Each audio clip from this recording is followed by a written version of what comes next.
Well, let's go. Good morning. Welcome to this plenary session about drug policies and these contemporary challenges.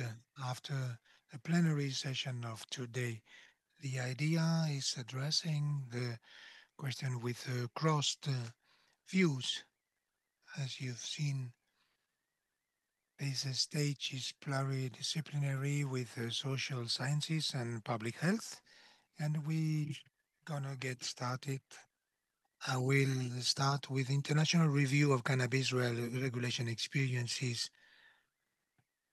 I am a political party, Sophie MASSIN, economist at the Université de Lille, and Javier Sagredo, who is a jurist. He will tell us the activities of his lab of social innovation. We will have Bertrand LEBEAU, addictologist, who will tell us about harm reduction, legalization of cannabis and cocaine in particular, as well as a crossed approach between Perrine ROUX, researcher in public health, and Jean-Sébastien FALLU from the Montreal University. He will tell us about the psychoeducation aspects as well as non-problematic uses of drugs. We will keep about 20 minutes for the end of the session. Yeah. So let me tell you about the international review of cannabis regulation experiences. First, to tell you where I do come from. Part of what I will present depends on this empirical research by the FDT together with the Paris Panthéon Sorbonne and the UQAM, the University of Quebec in Montreal, which aimed at see how cannabis was deployed in several jurisdictions. The idea is was having a comparative study in the West Coast as well as three Canadian provinces with different models. One being a hybrid model, public and private of sale and distribution of cannabis. Quebec with a monopole and Ontario with a relatively liberal model. You can find these results in the number about the trends of the ODT. I will tell you about the disparities of the regimes of regulation of cannabis. It will be a bit fast, but I will trace some lines afterwards. The first observable um, essays after the legalization of cannabis and the conclusion on the lessons that can be drawn regarding the regulation model, which is developed in some European countries. For those attending the plenary session, to recall, half of American states have legalized cannabis. Two countries in America which skipped this step, Uruguay and Canada, and in the EU, some initiatives in Malta and Luxembourg, where since some years ago we have initiatives of distribution control, the distribution of cannabis. If we want to compare these regulation regimes of cannabis, we can see that in raw there are three models. Trade market very open to public operators with regulation which is not too strict. That's the case in most of or to all the North American states, even though there is a surveillance which contrasts with other models more liberal, like in Colorado. Most of Canadian provinces are developing a model based on private operators, but which is still less liberal than what developed in the state. The reform was done at the federal level. As for Canadian health, there is an authority for the control of health norms. And as for examples in Europe, some trials, pilot trials in Switzerland are based on the commercial models, such as the one of Zurich. A third model, a non-profitable model, which is underpinned on strict regulation by the state, which want to be independent. So not only oriented by public health with the idea of blooming economic development. That is the case in Uruguay and Quebec. And this pilot trial in Lausanne, which is very prudent, following the models of Uruguay and Canada. The self-supply, which is privileged in Europe, inspired by some North American models and inspired also by Uruguay. So we are on a model that allows the domicile prop culture of cannabis and social clubs. The reforms of legalization, they had several elements in common. They wanted to weaken the criminality networks protecting the minors and harm reduction of the use. And the slogan which was posted was this bet on the regulation of cannabis with regulation modalities very different from one jurisdiction to another. If we look at the tools set, we can see that these are very classic tools with some restrictions for consumers and for market operators. On the side of users, to be a criteria of age to have access to the legal market from 19 to 21 years, Quebec and the States, a residence condition, limited amounts authorized for possession or self-culture with variations, whether it is public or private, about access modes. So you can buy in a sale point, it can be a shop or a pharmacy, it can be self-culture or the cannabis social clubs. As for the restrictions of users and for the market operators, relies on the assignment of a professional license with levels of regulation which are more, less or more strict. In Washington, for example, the integration cannot be upside down. So the private operator cannot produce cannabis, transform it to do concentrates or food and sell it. There must be different operators, whilst in other North American states there is this possibility of vertical integration, restrictions about publicity, advertisement, marketing, and the main instrument is fiscality, which applies to consumers and operators in order to guarantee a low price to be competitive regarding with respect to the illicit market, but not blooming the consumed by the youth.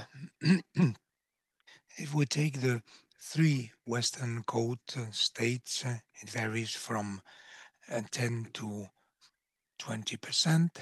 So twice when we look at the profile of regulation of authorities of cannabis, it will set more or less the high level of regulation.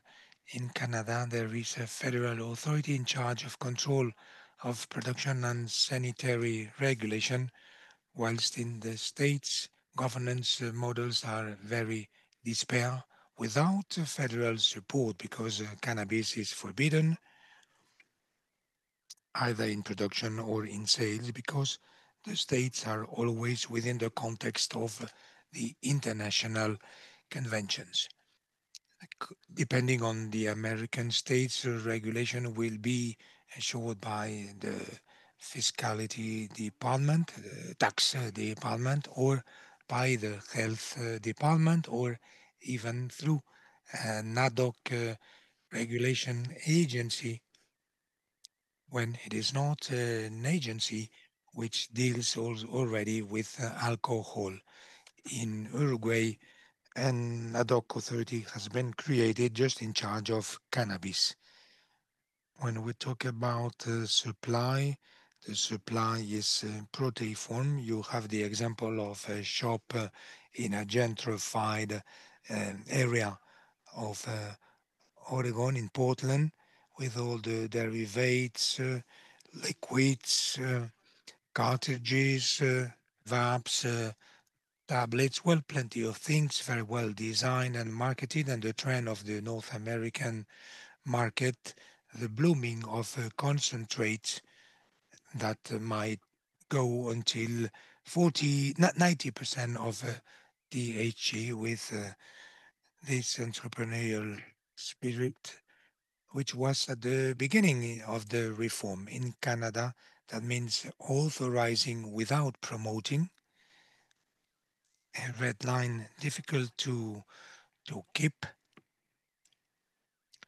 In Quebec with products which resemble to our tobacco packets with the advertisements, the advices about the conditions of use as well as transparency and objective of legibility, readability for the users in Uruguay. Finally, the idea of having a responsible regulation, it was the official term.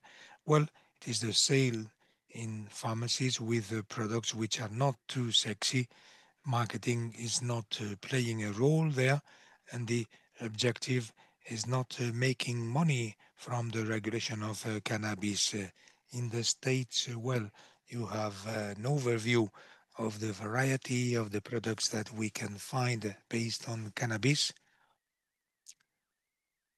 You can see the dabs, the extracts and concentrates that can be presented in solid or liquid forms.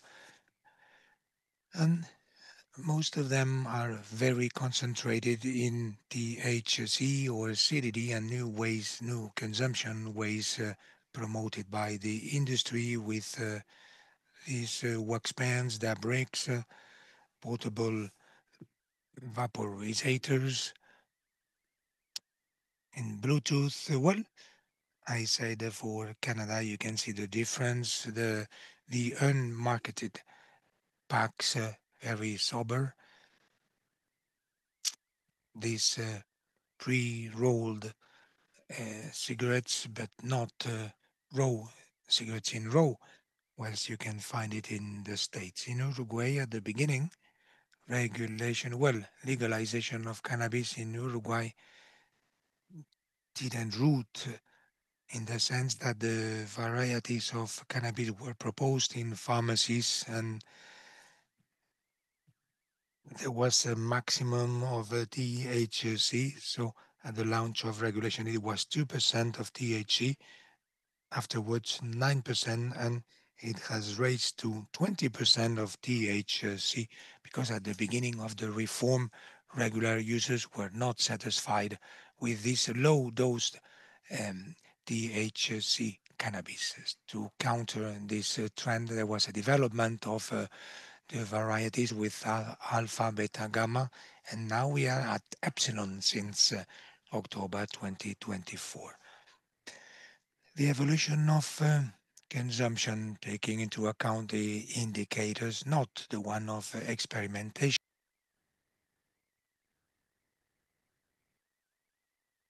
So, if we have a look at the grown up from 25 years on, whether it is in Oregon in purple, in blue, the state of Washington, or in orange in California, since the moment of the legalization of sales, sales went up for grown up. On the contrary, with minors, legalization didn't change this trend to this fading or this decrease of consumption. Another point to be highlighted is that within the structure of offer and sales of cannabis, this growing part of concentrates in light blue on the slide, after 2 years, whether it is in Oregon or in Washington, we have almost 25% of sales which are concentrated on concentrates.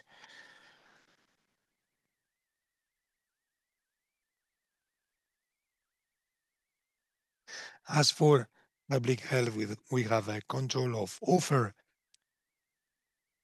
with legislation that can be sometimes avoided in the States, but also in Canada, in particular in some provinces, there are some prohibitions which are partially respected.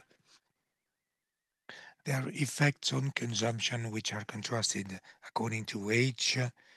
In majors beyond 25 years, there is an increase, but not a reverse of the trend. And as for the conversion rate to legal buyings, well, it is passing towards the legal market more or less rapid according to jurisdictions. In Uruguay, it was very slow. It was much faster in some Canadian or North American provinces or states. We can see it when we interrogate some actors. Well, the fear that legalization of cannabis renormalizes the smoke in public spaces, whilst we had very good results in North America, there was the fear to re-legitimate the smoke. We can see the attenuation amongst the teenagers. This calls for surveillance or vigilance, not immediate alert factors. As for the economic effects, we can see an increase of accessibility of the product together with a generalized decrease of the prices in the legal and illicit markets. So globally, the prices of cannabis are decreasing. There is progressive setback of the black market. These markets are consolidating markets in the States.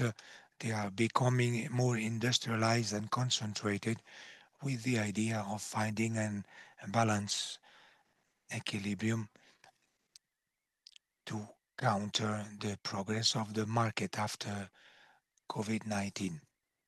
Since 2022, there is a decrease in California, as if the cannabis market would say, well, there is a situation of overproduction of cannabis legally produced in California. And now this feeds the black market. This explains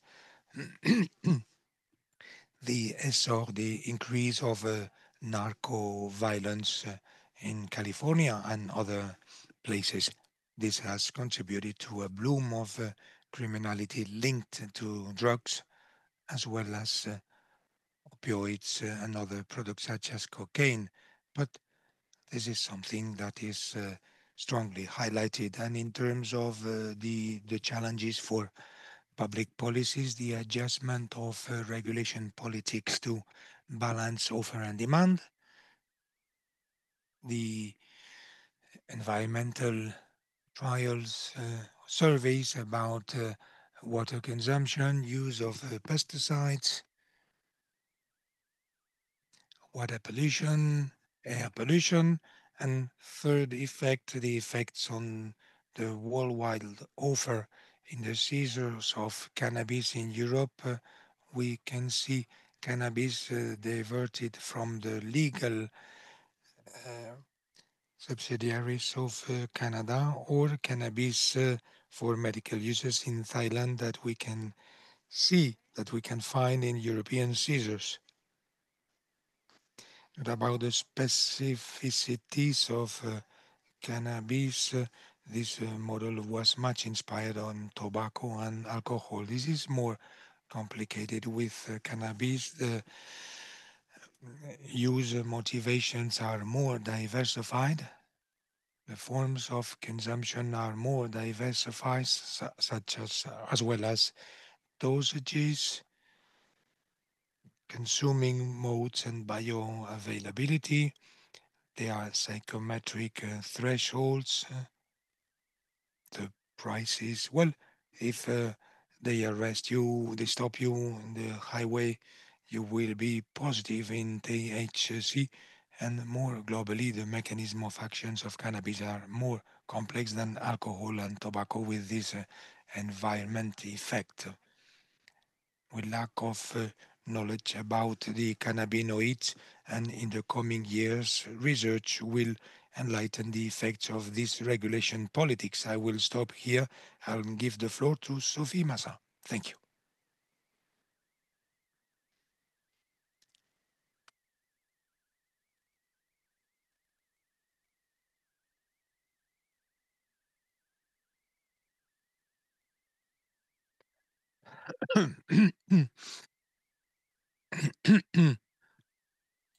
Well, I am an economist. Hello, everybody. I'm going to tell you about the supply of the market.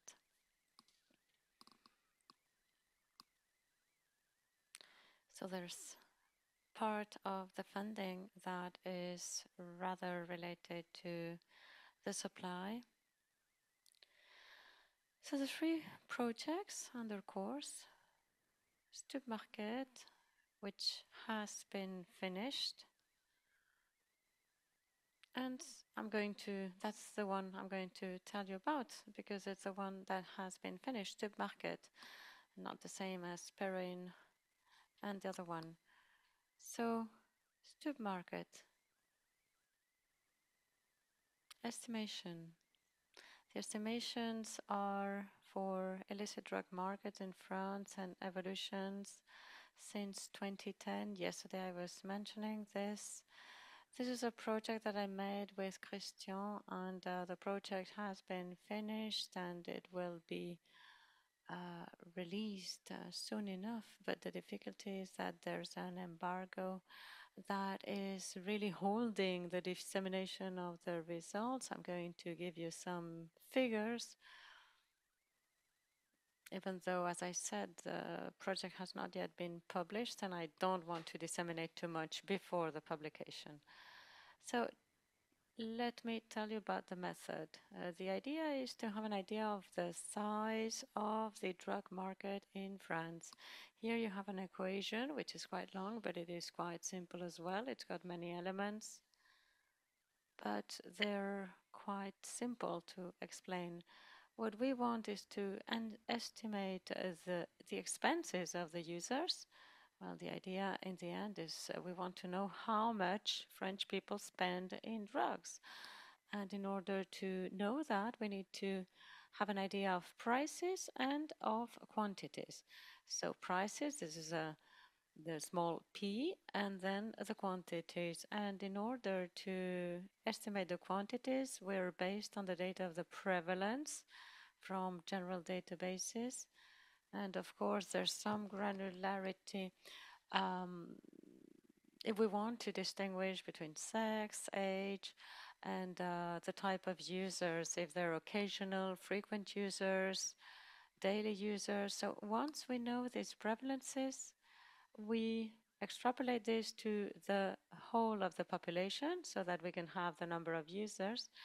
And then we take into account the quantities that are used in terms of the days of use, the intensity, or the number of intakes per day, the amount that is intaken per day, And all of this again with the price, combined with the price, so that we can get an estimate of the size of the market. I have to say that all the elements that I have just mentioned mean that we'll need a lot of data. For every single element of the equation, we really need to find our data sources, and very often this data is not available. It is not available for France, or maybe it's not available for certain categories of users. So sometimes we have to get to an approximation. So bear all this in mind, because the results have certain limitations. And what we recommend as well is to consider these results as an absolute value that is going to be taken into precaution, and especially we want to compare this throughout time. So part of the equation was about saying, oh, how much was every intake? Now for hack, there is very little elements, for example. There are no data. And well, we had to resort to some data published in 1998, 1995, a very small sample. So, well, we did what we could with that scarce data. And another example of hypothesis for heroin, we need to take into account that some users are under treatment, under replacement treatment. But of course, again, we don't have so much information about the different categories of users and about the consumption that they make and the amount that they take. So, of course, we had to bear in mind different scenarios, and we had to make estimations. So again, all this is an approximation. Now, results. So I'm going to start with estimations of volumes.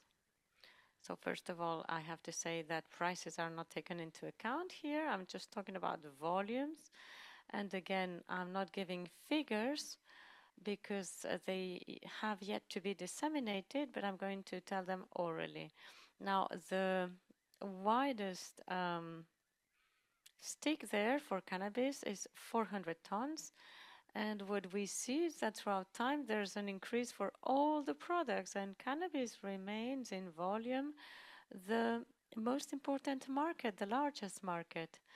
Now, ecstasy, MDMA, these are not tons, these are millions of tablets. So I'm just saying this because those bars are not comparable with the other products. Now, we have here the volume of confiscated drugs, so that you have an idea of the work that customs do, that customs officers do. Now, the result is that customs officers are doing much better than we thought. The idea is that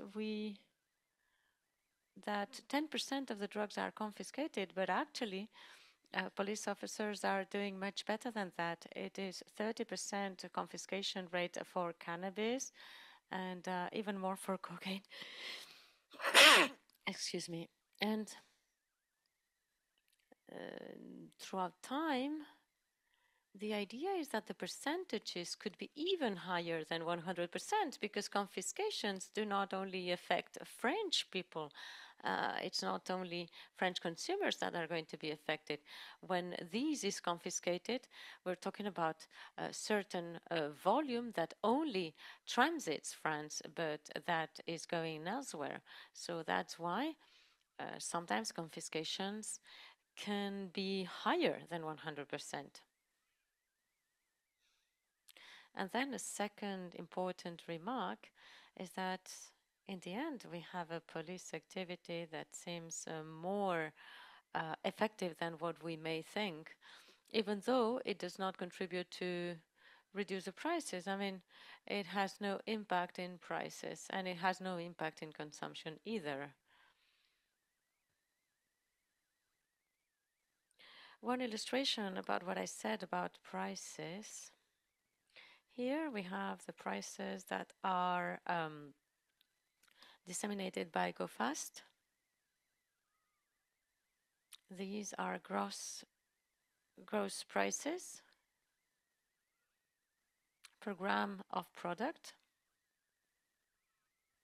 There's a slight increase for cannabis, and for the other products, well, it remains rather stable. Cocaine, well, we expect the price to reduce. It's been reducing since 2023. And this is gross prices, but they need to be corrected. They need to be adjusted to inflation, because between 2010 and 2023, €1 is not the same anymore. And also, we need to bear in mind variations of quality. The quality of products tends to increase, especially for cannabis and for cocaine. And this means that the price of pure grams is reduced. And so narcotics are less and less expensive in France, in spite of the work by police officers. Here we have an estimation of the turnover of different drugs for those 3 years, 2010, 2017, 2023. For cocaine, we're talking about 3 billion. 3 billion for 2023, and cannabis comes in second position. And what is new is that cocaine is having the top position. I mean, it is the highest turnover. And before that, it used to be cannabis. So as a conclusion of this study, we have a global, very dynamic demand. Cannabis is the leader in volume, and there's a great growth in value of psychostimulants market, which is actually in line with many other studies about consumption and prevalence. So we've seen that for cocaine, also for ecstasy, MDMA, for amphetamines, and here some very quick items about another project, the Heroin project, on the impact of scarcity of heroin in France. Doing a PhD with David de Fortin, and this project is under course. We think that we may finish this project by the end of 2026. Just some context. The context is the prohibition of growing opium by Taliban in April 2022. So this has led to a lack of raw material to produce heroin. So the goal of the project is to study the impact of that prohibition to grow opium. So what's the impact in terms of the products that are consumed, the quality, the price? And we're using two methods. We're going to run a survey amongst users so that they can tell us what kind of products they consume, where they get their supply, their consumption mode, if there are any non-desirable effects, or if the way of administration or the way of getting the drug changes. And we have an online version with association and forums, and we have a printed version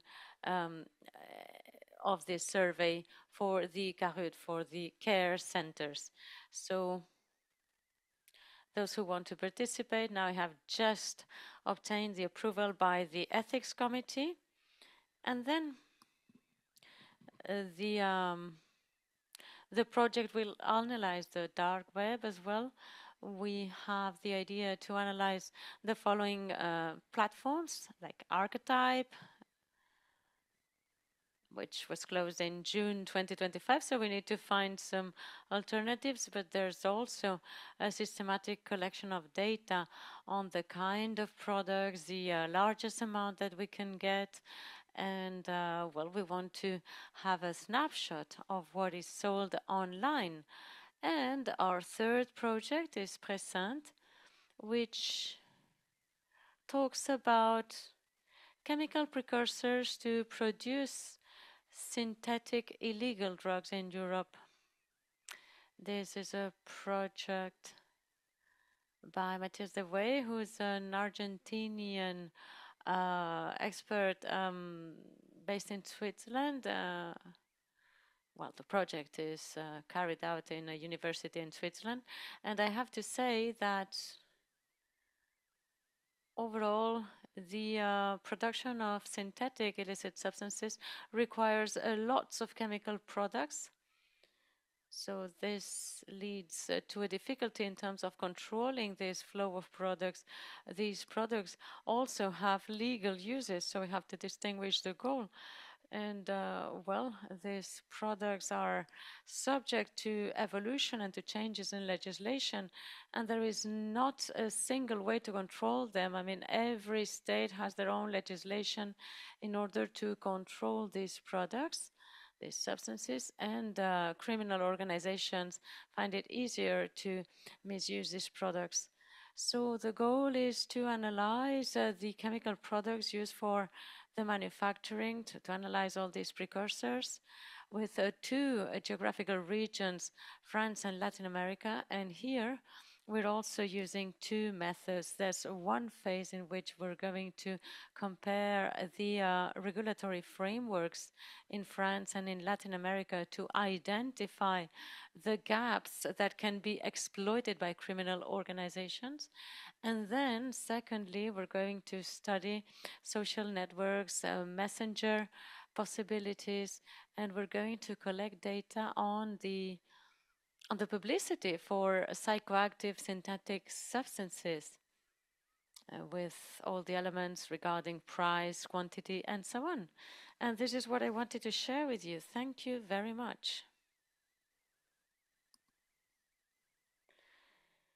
Thank you, Sophie. Thank you very much for such a rich presentation. All right, well, I see that we will be able to read the Stoop Market project by the end of the year. And let me tell you as well that next week you will be able to find a report on chemical precursors, on the situation of these chemical precursors according to legislation in France and internationally. And now I'll give the floor to Javier, who's going to tell us about his social innovation project.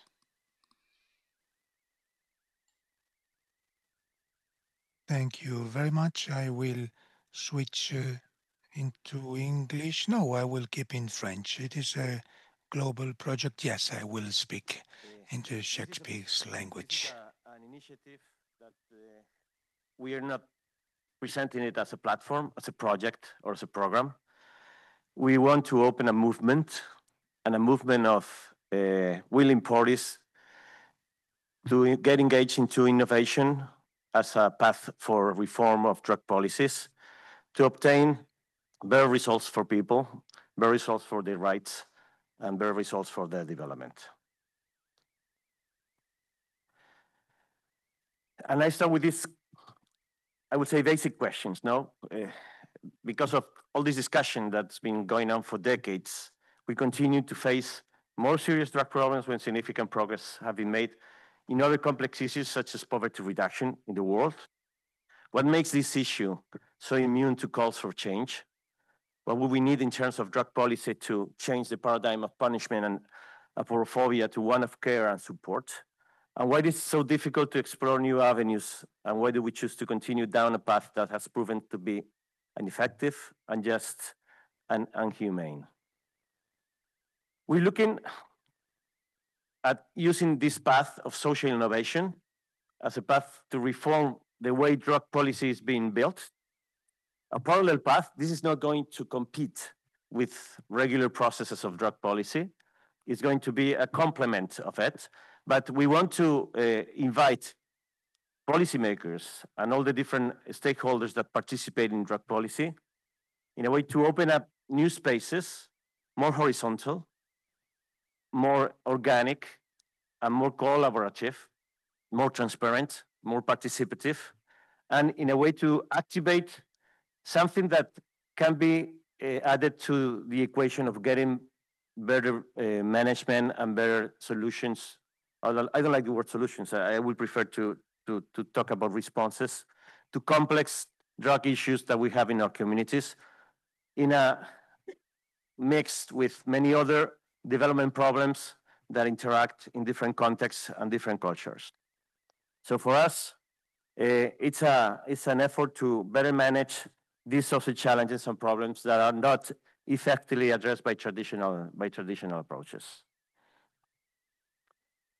We want to also start a movement looking at a systemic vision of drug problems in the communities. Sometimes public policy is being quite vertical and isolated in the ways that different sectors have been applying these recipes of drug policy. And there's been also quite absences of many development actors in a way of participating actively in the building of new results on public policy. For us, it's important to analyze the complexity of the layers underlying public policy in terms of power relations, pressing incentives, and social and institutional imaginaries, which are key not only to understanding the levels of specific and systemic change, but also to understand how to actually change reality in terms of systemic change and better development results.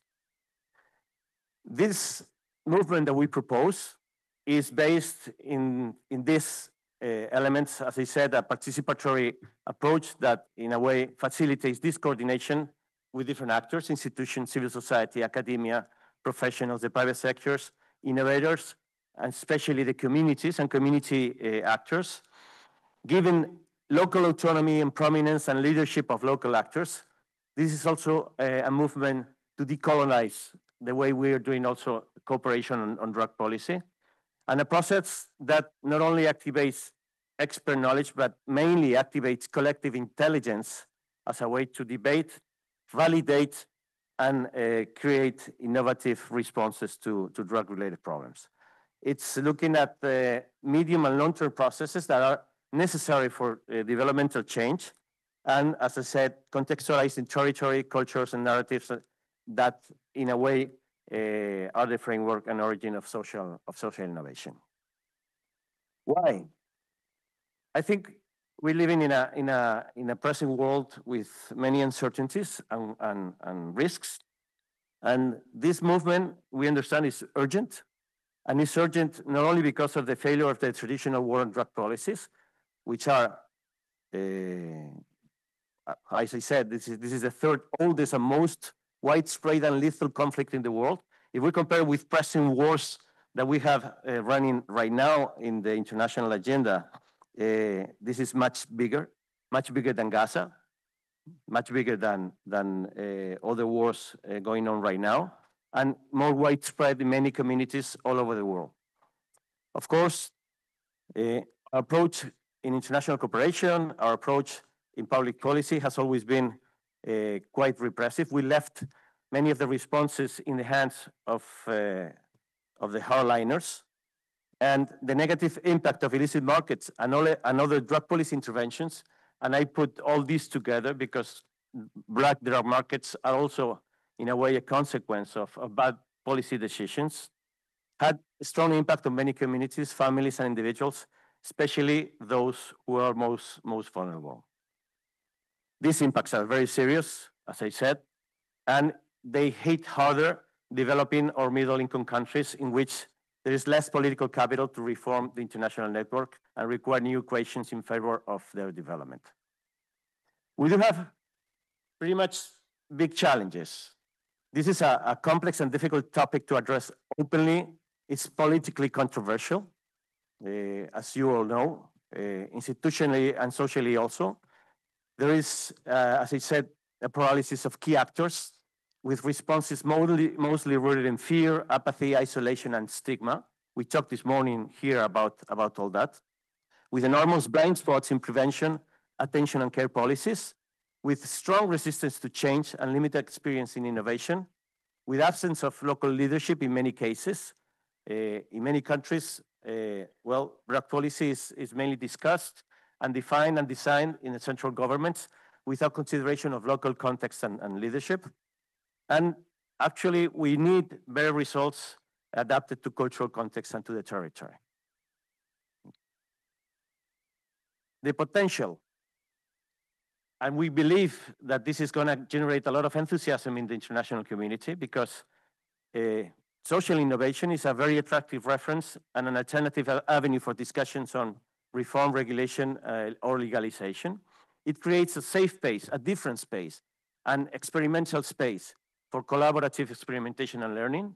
It opens new ways for more realistic public policy interventions based on complex problem solving, and lightens also the burden of leadership and responsibility on institutions because what they do is actually call for many other actors to jump in and be part also of the discussions, the creation spaces, and the responses.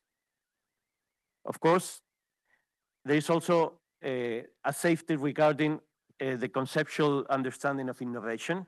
It's not the same to innovate in the municipalities, for example, in El Alto, in La Paz, in Bolivia, than in Amsterdam, because context and culture are, different, and innovation levels or potential is also different.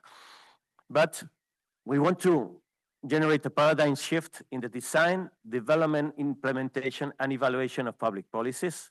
As I said, this is an effort to democratize, to make more transparent and more participatory the processes of public policy making.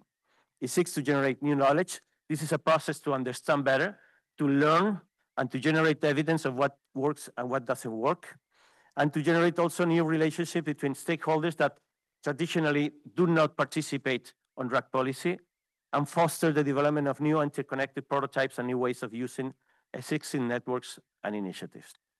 It is an ideal channel for that. It generates also social infrastructure and trust, which is the basis of democracy, which is the basis of coherence, social coherence, something that we are seeing in our countries being rapidly deteriorating in many ways. And it also avoids one-size-fits-all solutions and generates alternatives for those proposed within the framework of the war on drugs. It also has risks, and we acknowledge that. Mainly the idea of pushing for institutional cosmetic changes, to generate change so nothing changes, to say that we are innovating and we are not.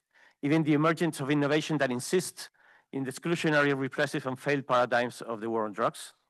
But it also has the risk of innovation being seen as an aimless improvisation.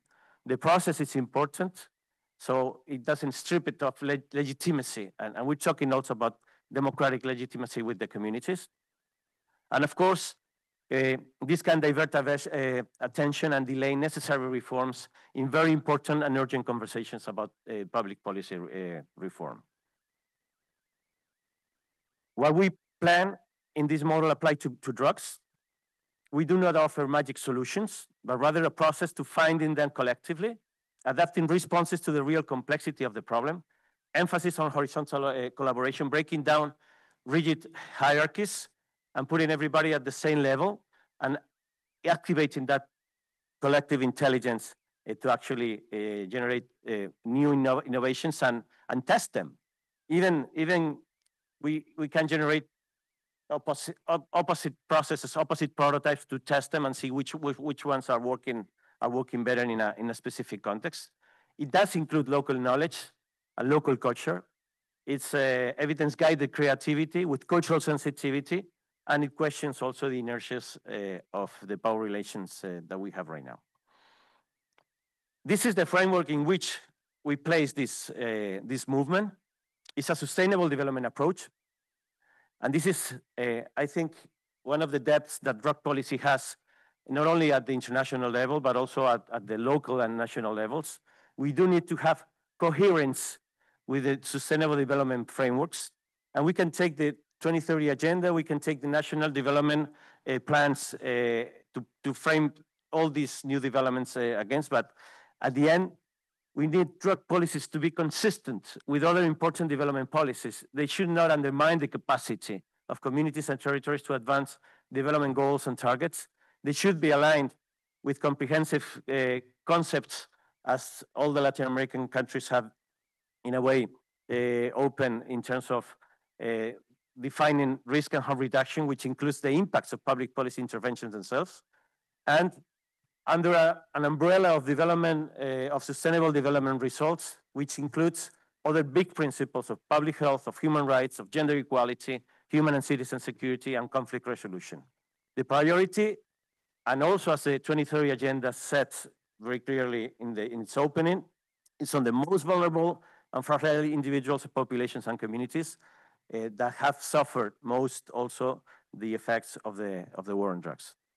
Of course, the idea is to change the perspective on policy success, not talking about people arrested, seizures of drugs, but mainly advances in rights and development outcomes. This is the real advance of drug policies, of public policies, and of course, going towards systems that in a way offer more support, less punishment. We need to push development actors to the discussion, to the design, to the implementation and evaluation of drug policies, and not leave it only in the hands of drug policy actors. And also thinking in the idea of the sustainable development process, a concept as evolving and going towards the concepts of regenerative development, which is something that is in a way very important, looking at it through the lens of the war on drugs and how all the public policy interventions have affected already many communities in the world. We do take also an approach from conflict management and resolution. There is a very interesting tools, community and actors that work in the construction of peace and conflict management in the world. And I think it's very important also to be able to put this reference on non-violence, mutual respect, acceptance of diversity of views, open dialogue, which are basic democratic principles also in the base of this movement. In Latin America, where we started this process, of course, this is nothing new. Communities and civil society have been doing this for a long time, trying to survive, sometimes without the presence of institutions, or even not expecting any institutions to actually jump in, or even with institutions having a negative effect on what happens in the communities. And I think this history of community-based interventions in a region like Latin America brings also fantastic lessons learned and processes that we also can, in a way, look at the moment that we are politically and socially in continents like Europe. We have created last year this Global Innovation Lab on Drug Policy and Sustainable Development as the, in a way, platform to actually push forward this movement. Initially, it's been hooked in my hometown. I returned to Salamanca after 30 years working international level in drug policy. And the university actually accepted the challenge. The three of the research, quite powerful and interesting research institute at the university said they were interested. We're actually going out this month with an agreement with the university, global agreement with the university. And this is something that is an exercise of generating enthusiasm and an invitation to the international community to actually add efforts to activate this global movement for social innovation in drug policy. It's the first public policy laboratory in the world with a focus on sustainable development. The first open experiments, we did it within the Coppola program of the European Union in cooperation with Latin American and Caribbean countries. I directed the program for 2 years. And we, in a way, included this innovation development within the program. And it aims to facilitate the development of social innovation in a sector in dire need of new. What are we doing in D2 InnoLab? We are generating territorial platforms for social innovation and drugs, offering support. 5 minutes, okay, perfect. Methodological, instrumental, and resource. The idea is to generate local capacity for local actors to actually lead this process, to define, for them to define challenges, to define innovation, and to be able to take control of their priorities. And also, we're trying to give prevalence to those kinds of communities and countries and regions where relevant aspects of trafficking, retail drug dealing, and consumption problems converge simultaneously, with complex contexts of high vulnerability, where there's political windows of opportunity at the local level, because we do need actually political will to actually push for these exercises to be open.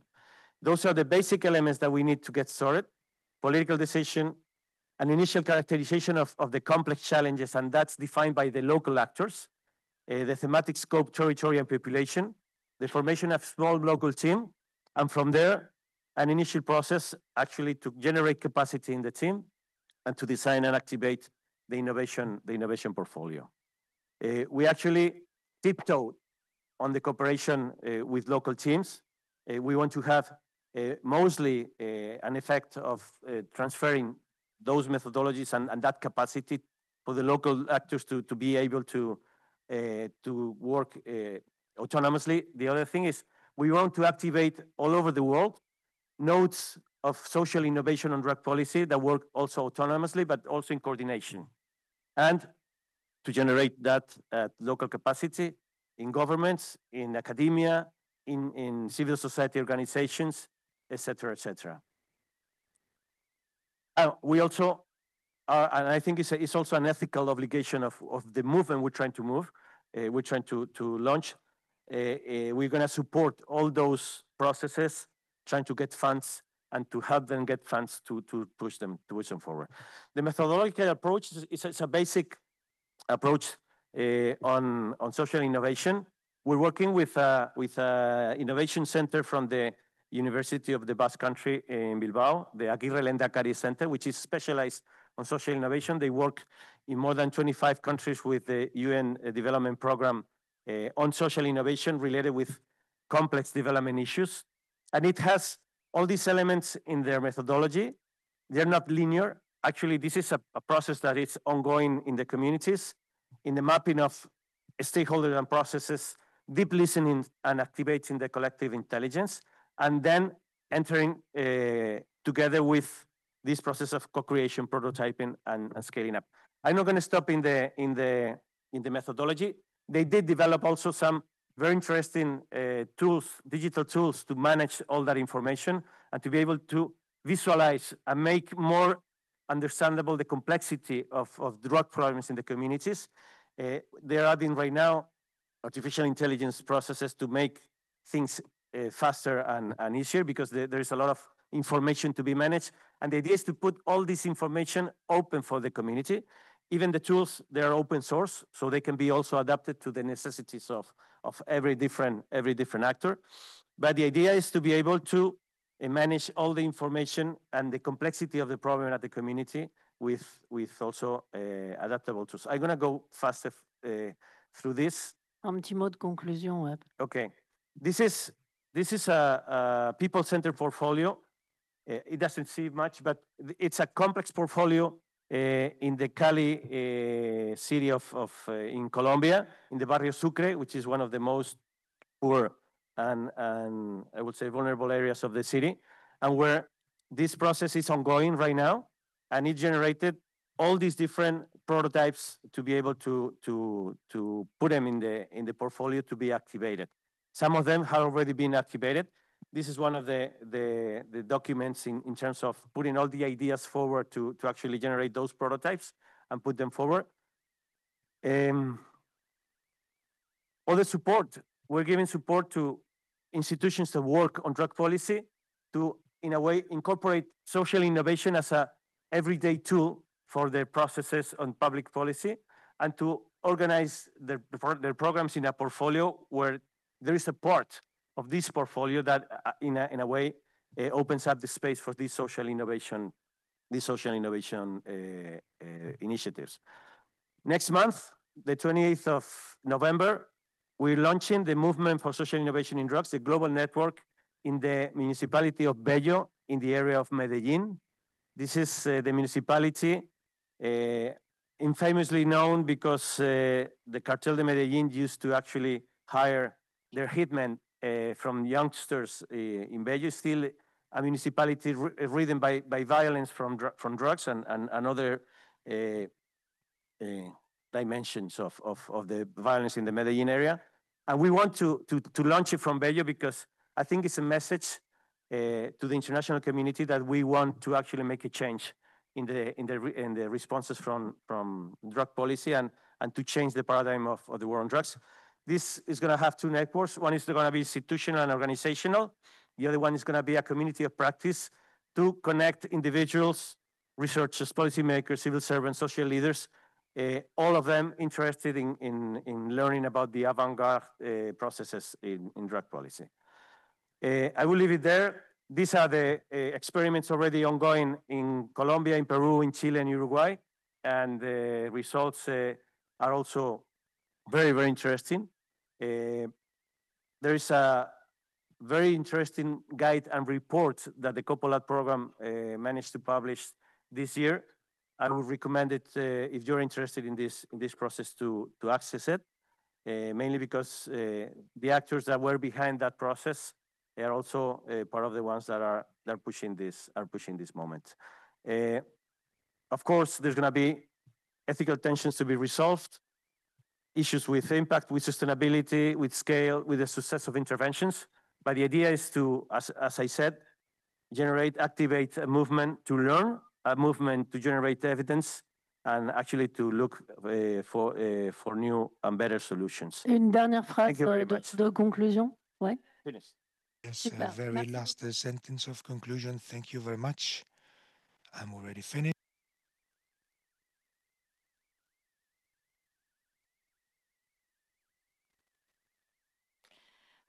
Thank you very much for these insights on drug policies. Now we will listen to Bertrand LEBEAU.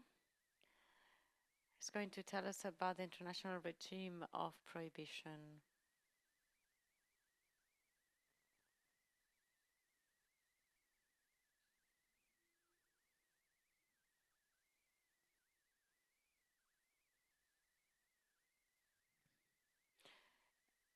Thank you very much, Mr. Sagredo, for giving me some time. Thank you as well to my friend Perrine and Mr. Fallu as well for giving me some time. So this is about prohibition, risk reduction, and legalization. And I would like to address some remarks. Now, what is striking is that 30 years ago, when harm reduction was born, it was very cautious on the matter of prohibition. And the argument that was most exasperating is that we cannot do anything because of the piece of legislation of 1970. And well, finally we could eventually do something, even though the legislation from 1970 is still enforced. We could get syringe programs, we could get AOT, and we could get, yes, some replacement programs and also some more aid for HIV affected people. And today, because of certain people who make propaganda, we're talking about penalization or criminalization of use. We were hostile to that matter because this was an obstacle to prevention and to care. And this was a smart obstacle, which is actually because it really places all the matter right in between apology and demonization. And we observed at the time that users did not have the choice to buy substances. They had to infringe the law in order to do that because everything was prohibited. I would like to tell you about a book, Switzerland and Drugs. Switzerland is a small country, but they have the smartest or the less silly policy on drugs. And the Swiss legislation is from 1951. It was made stricter in 1975, as most European legislations, except for the Dutch one. And this legislation was, well, the Swiss legislation adopted the four-pillar doctrine: prevention, care, repression, and help to survive. And this has become harm reduction with lots of measures that I can tell you about. And at that time, what really drew attention, and I did something silly because I didn't put my timer, so I cannot see the time. Well, harm reduction, it was heroin prescription programs, and I'm not going to dwell on this too much, but of course this shows that something else was needed apart from that, and it was urgently needed. And I would like to give you one detail. The first consumption room in Bern was open in 1986. And in Paris, it was open in 2016. So 30 years had to go by so that this consumption room crosses the border, so that this tool crosses the border, because French people, yeah, maybe we have not yet been aware of that, but there is a border between France and Switzerland. So 30 years we had to wait for this to happen in France. So drug problems 30 years after. Well, risk reduction has been accepted in Europe, and it's some sort of progressive prohibition, and the HIV epidemic is not a threat anymore. However, the negative externalities of prohibition, namely corruption and hyperviolence, are today larger than ever. And this is related to the saturation of the American market of cocaine, because Latin American criminal groups have not only exported massively cocaine, but on top of this, they have exported criminal techniques that we find today, you know, if you read the books by Don Winslow. And I'm not going to give more details because I have no time. But the most important changes since the last 30 years is that now cigarettes and alcohol are considered as drugs. So tobacco and alcohol are considered as drugs. The access to many substances in the net started with synthesis cannabinoids and catechinones. There's also the professionalization of the dealing techniques, the increase of conflicts between criminal rival bands, and also the opioid American crisis, and the explosion of cocaine trafficking in Europe. I'm going to skip this, but let me say something about the American prohibition of alcohol. It was installed slowly because the first state to vote for this dry law versus those wet states, it was in 1855. And finally, the dry law was enforced for 15 years. And in spite of that, the number of people who died for chronic alcoholism was huge, even though, you know, this was also, well, apparently, supposedly related as well to some altered alcohol.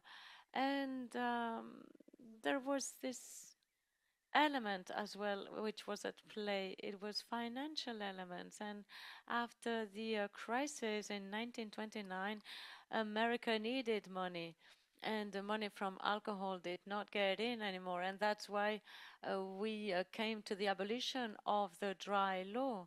So now drug prohibition resembles quite a lot to alcohol prohibition.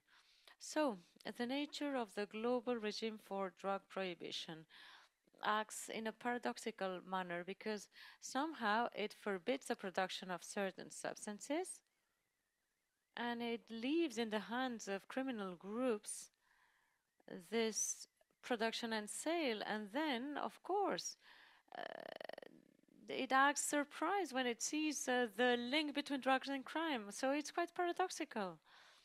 And then there are these negative externalities of prohibition that were denounced by anti-prohibitionists. For example, Milton Friedman, a liberal economist, used to say that prohibition is by nature Soviet, which is an attempt to human rights, and because it is Soviet, it is totally non-efficacious, non-effective. This is what Milton Friedman used to think about prohibition. Now, if you consider cocaine that was isolated in 1809, well, it had a value. You know, it's chemistry that is old. It is 150 years old, even though in the framework of prohibition, cocaine is very expensive, even though the price is being reduced. And then we have the three conventions, the conventions of 1961, 1971, 1988. Well, I think that the work announced on precursors is really interesting. And there was this article that was entitled Addicted to Failure, and it talked about the prohibition regime. And the author of this article said, we don't have to oppose the prohibition to legalization because there are theories on both sides. On the side of prohibition, there's the war to drugs, and this is something that was undertaken by Donald Trump with a lot of enthusiasm. And he says, if Colombia does not destruct these drug fields, and I guess that he's not referring to fentanyl, the US will do it. And it will not be nice. At least he's being honest. So there's this model, the war to drugs, and then the model of progressive prohibition that has been adopted by most European countries. And in the side of legalization, there's the ultra-liberal model for the drug market. And then there are other in-betweens about the deconstruction of the market. So is France on the side of progressive prohibition? You know, there's always this discourse on the role of users and cannabis smokers and who have blood in their hands. Now, if users did not exist, the traffic would not exist. And then there are these care centers for addiction that are blocked in France. Well, I still have 5 minutes. Now, what can we answer to the recriminalization of users? Well, common sense tells us, of course, that if there were no users, there wouldn't be traffic. If there were no cyclists, there would be no bicycles. Ubu in Ubu King says, long live Poland, because if Poland was not here, if Poland didn't exist, there wouldn't be Polish. But users are part of the solution, in fact. And there's prevention that seems to be very expensive, self-support, and I think that some people are also interested in participatory research. And here, there's this quote by John Stuart Mill on Sur la Liberté. It says, after the first interventions on the prohibition of alcohol, he said that these interventions are doubtful because they transgress the freedom of the producer and the seller, but they also transgress the freedom of the buyer. I think that because of this and because of those negative externalities that have exploded with the issue of cocaine, those who are in favor of risk reduction should become less cautious on the issue of prohibition and on denouncing it. And well, there have been some good news. First of all, the reclassification of cannabis to allow for therapeutic uses.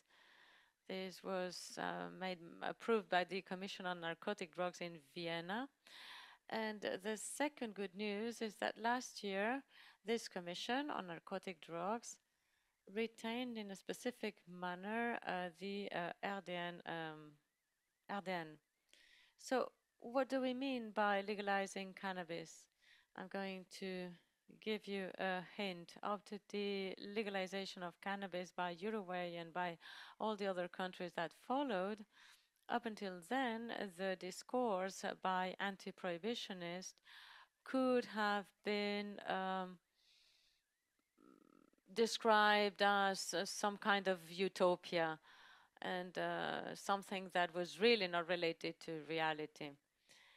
However, since cannabis has been legalized in a series of states, there's the myth that anti-prohibitionists are just talking bollocks. And I think that, yeah, this is right. So smartly deconstructing prohibition.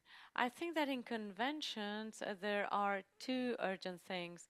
In those conventions, well, we need to modify the status of psychedelic substances because all of them are considered as dangerous according to the conventions. And this is not true. And some of them have therapeutic uses. And we need to talk about coke leaves and talk about their place in the legal market because coke grows in 3 countries, in Colombia, Bolivia, and Peru. Actually, the president of Peru was dismissed in her country because of drug trafficking violence. So it all has lots of consequences, even though we are not aware of this. And then the access of coke leaves to the legal market would allow to reduce the violence related to traffic. Because so far, coke leaves have no other market than illegal market. And it's very important that these coke leaves can have a place in the legal market. And in some countries, well, coke leaves cannot grow because certain conditions are required.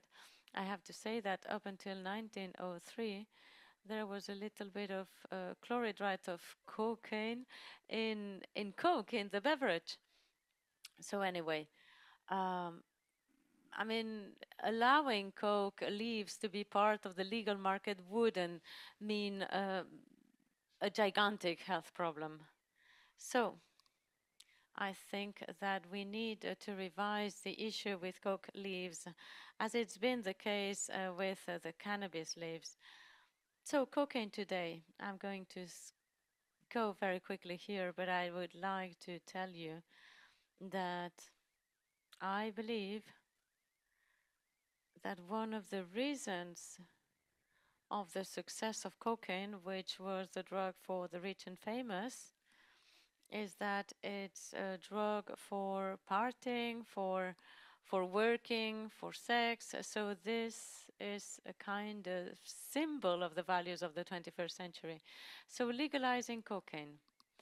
Now, the 4th February 2025, the Colombian president, Gustavo Petro, requested the legalization of cocaine at a worldwide level.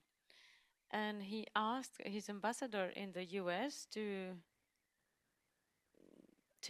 come back to his country after the declarations, the peaceful declarations of Donald Trump. And then in Switzerland, the Federal Office of Public Health requested to examine a project for the distribution of cocaine. In Amsterdam, there was also a request for cocaine prescription programs. And I think that we need to review the situation very carefully and see what works and what does not work. Before, I was just sitting next to John Strachan, and he was talking about prescriptions, cocaine prescriptions. Yeah, I know, I need to finish.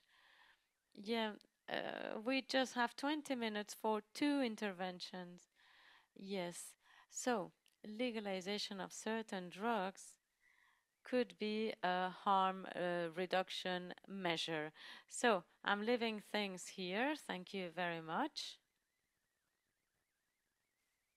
And sorry for taking so long. Now we'll give the floor to Perrine ROUX and Jean-Sébastien FALLU, who will tell us about making the unthought visible towards a science for non-problematic drug use.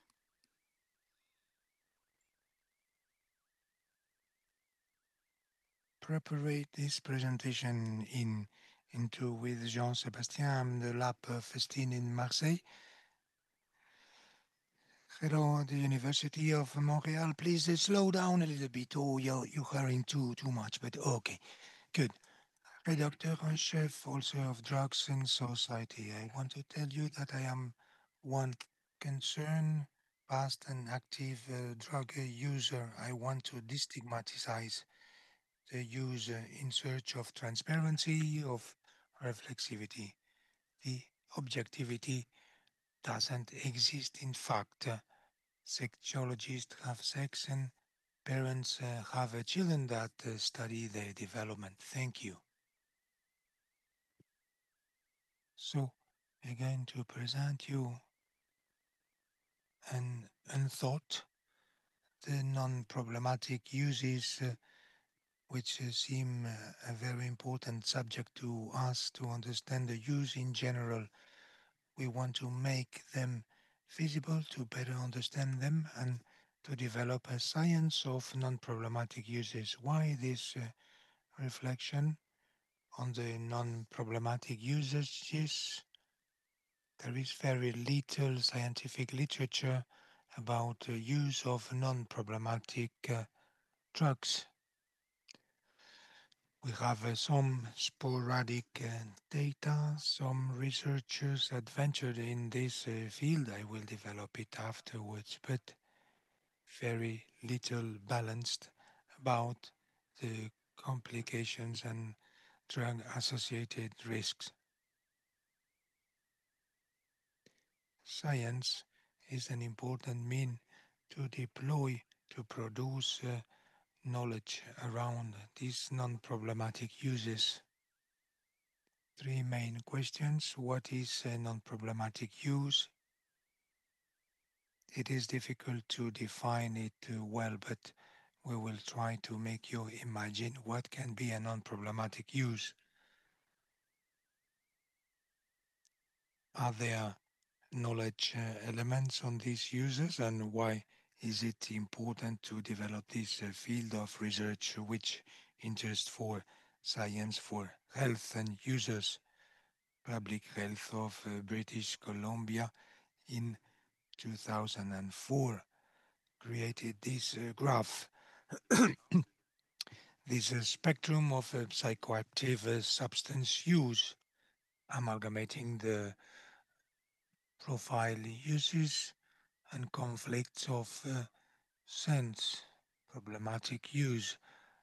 Research has focused on negative consequences, and when we look at the funders, it is deeply threatened that we are financing research to analyze harmful consequences. So the use of drugs, if you tell an anthropologist sex, gaming and drug consumption are of the same level with the same functions of pleasure, of socialization, of transgression, identity, etc.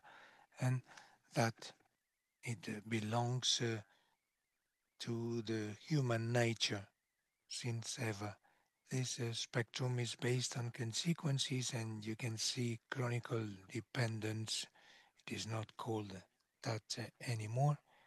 It was a minority of people. We talk of people who do not have, who are not diagnosed, but the consequences linked to use are negative.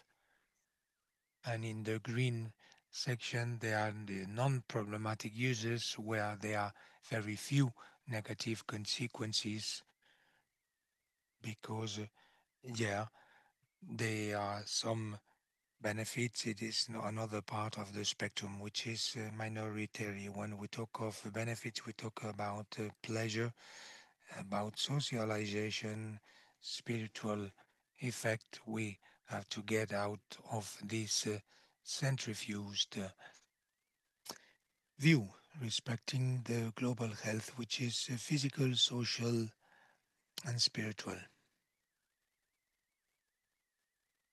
Of course, all this is complex, but we need to avoid to remain within this dichotomy. We need to acknowledge reality. In research, there is an exaggeration of harmful conditions.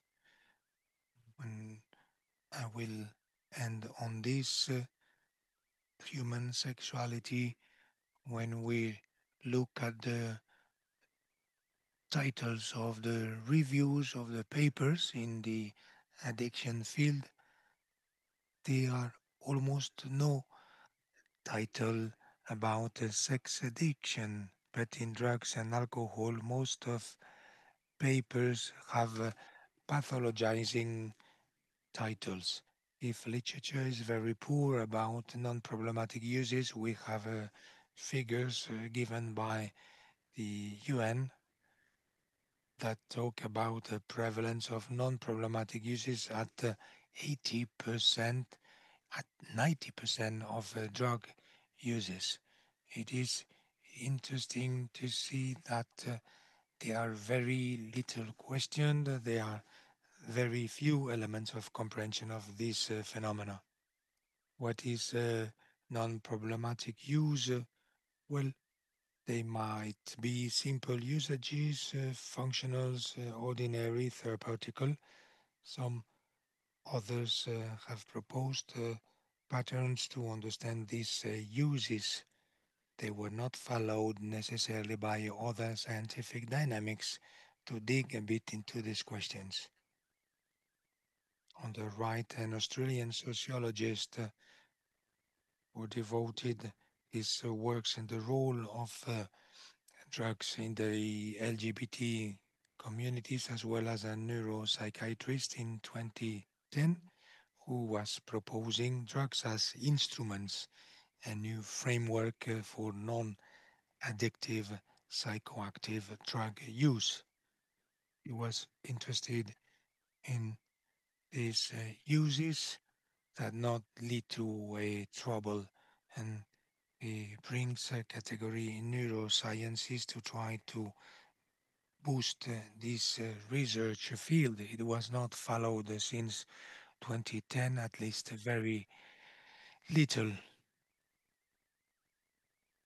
Cannabis, psychedelic, the, we have much knowledge about the use of cannabis and psychedelic drugs for therapy. Some articles talk about the use of stimulants in some contexts, but it still is very sporadic, and it has not led to a movement of research.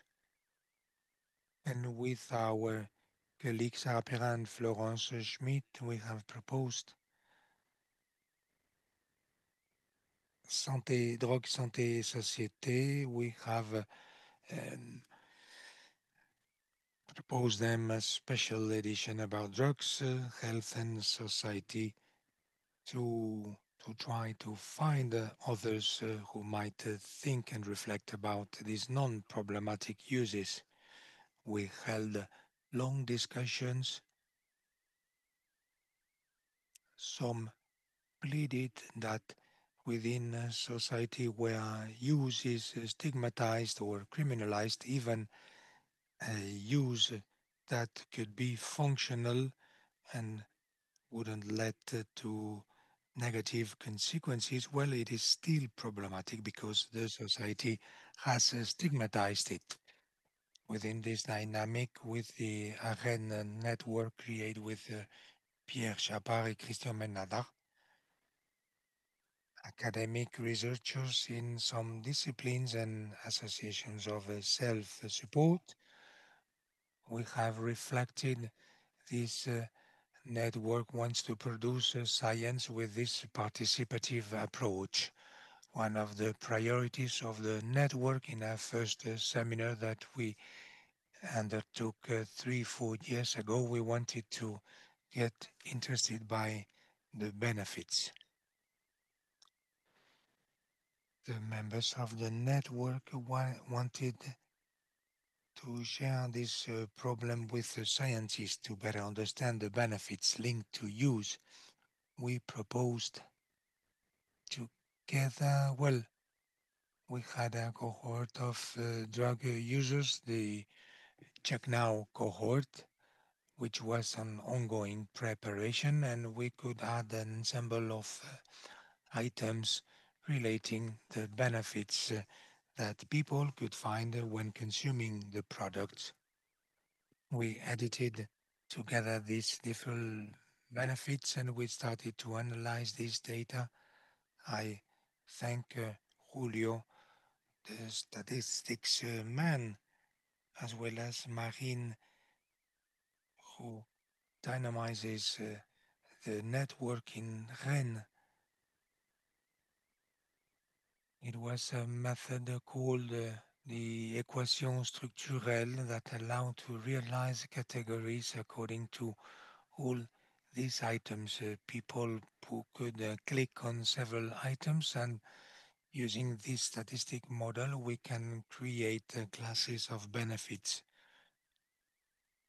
5 classes came out of this analysis. There are some data.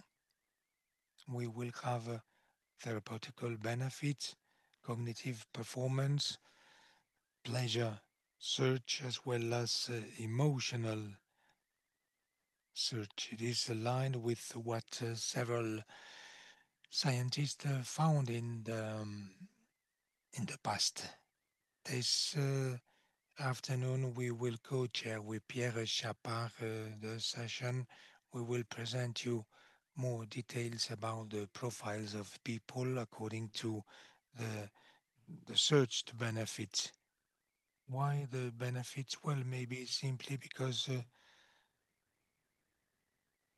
they are not only comportements avec des conséquences négatives. Well, in Canada, with some colleagues, we wanted to study who are the users of cannabis with less harm.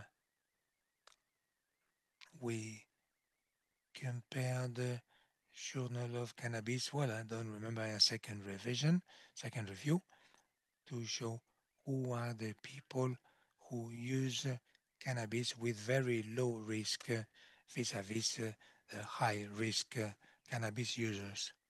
And final results, final outcomes show that people with less risk would be women who would have low frequency of cannabis. They would not consume cannabis and tobacco, but cannabis and alcohol, yes. Maybe because there is a social function, or it allows to decrease the frequency of consumption. So we are getting to the conclusion. The idea of promoting this scientific subject will be, on one hand, to rebalance knowledge enlightening the non-problematic uses to better understand, as well as understanding problematic uses, adapting the responses in public health. You will see this afternoon that we will see questioning the benefits, who are the people who search which kind of functions through drugs, and changing narrative about drugs to reduce, to decrease stigmatization.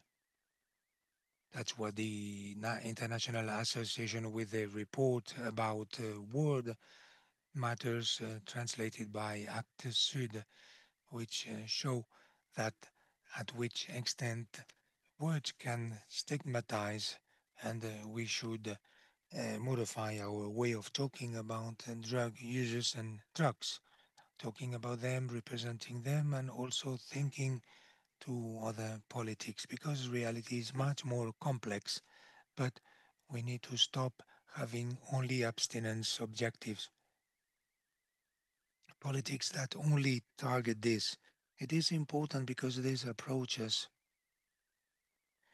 underpin abominations such as mandatory treatment, abstinence as the only one and sole objective.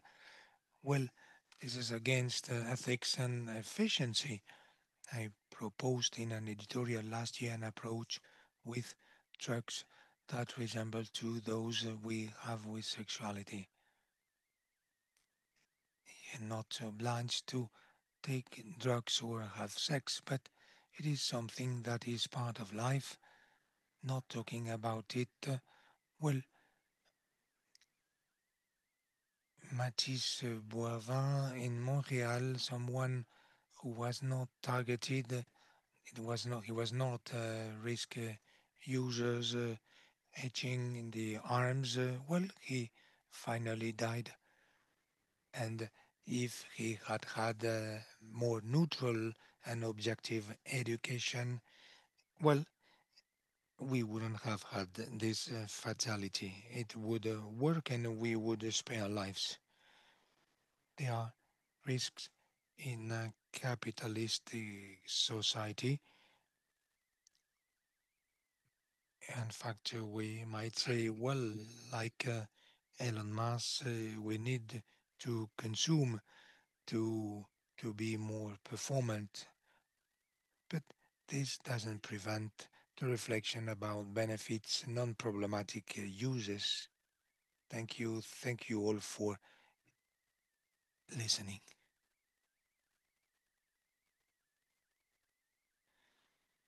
Thank you all for this accelerated presentation, very clear one that opens the reflection. We noted the spoiler for the workshop of 2:30. We can take one or two questions, the more urgent. There will be the lunch break afterwards.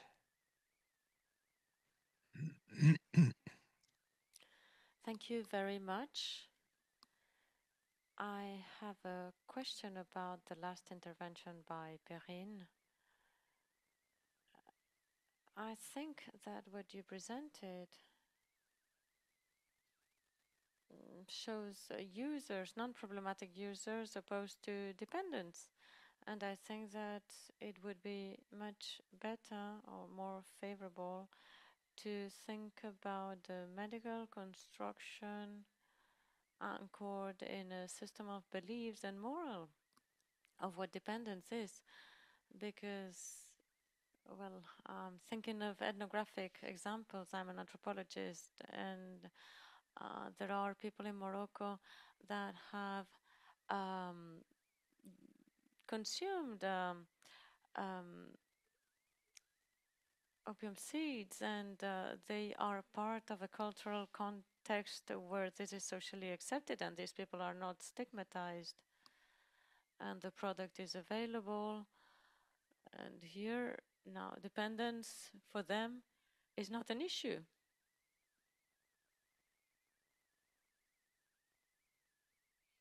Thank you. Thank you for this comment. It is true that we don't oppose opioid use disorders and non-problematic use, but I would like to say that this will be discussed by Marco Riacom in one of the workshops. We're going to talk about non-problematic use in addictology practices. Now, the short response is yes, yes, we have to question diagnosis. And sometimes they're socially constructed, and we have to think, for example, about ergomania and other addictions which are stigmatized. There are people who meet all the DSM criteria, but sometimes, well, certain things are socially accepted. Hello, D'autres questions? my name is Jason from Amsterdam. I have two comments. One about the legalization of marijuana in the United States has become severely out of control. And I hope this doesn't happen in Europe. You see hundreds of different products being made with THC that are being marketed in so many different ways. It's totally out of control. And it's very different between having marijuana available for recreational use, but what they did in the United States without the regulations, just it's crazy, all the different products, and I hope we don't do the same in Europe. The other issue I wanted to bring up is what my friend presented at the end was about managed drug use.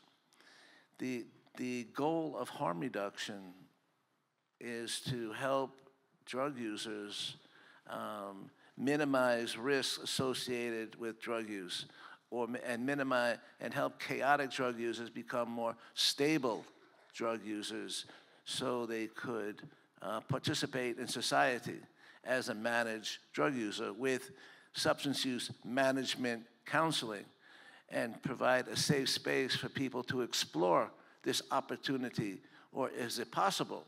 And for those who cannot achieve the ability to be a managed recreational drug user, then this opens the opportunity to explore different types of treatment options when needed.